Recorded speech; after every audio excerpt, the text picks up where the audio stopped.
KFC chicken करने प्रथम मु चिकेन को 3-4 थर भल भाव धोईदेली।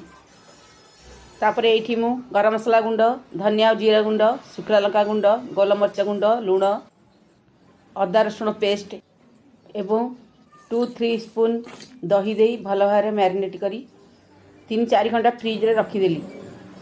4 घंटा पर चिकेन को काढ़ी आनी मैदार गोटे बड़ स्पून में कॉर्नफ्लावर देली, जीरा धनिया गुंड, लंका, लुण सबू दे मैदा को भल भाव गोलेदेली और आगे जो चिकेन मैरिनेट कर रखी से चिकेन आनी मैदार भल भाव गोलेली और ताकू ठंडा पानी में 2 सेकेंड पे रखिकी काढ़ीदेली और पुणी थे मैदार आउ थे गोलेकी ताकू स्टेनर रे भल शुखला मैदा आउ थे झाड़ी आगुरी में एपटे तेल गरम होती तेल गरम रे चिकेन पीस को देदेली।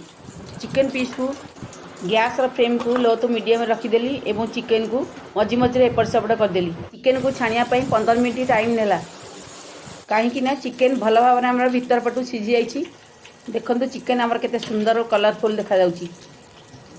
मोर ये चिकेन को रेडी होगापाई 45 मिनट टाइम लगिला। ये KFC चिकेन को मायोनीज टमाटो सॉस बा चिली सॉस एंजॉय करंतु। वीडियोटी भल लगे लाइक करेंगे, शेयर करेंगे और सब्सक्राइब करेंगे।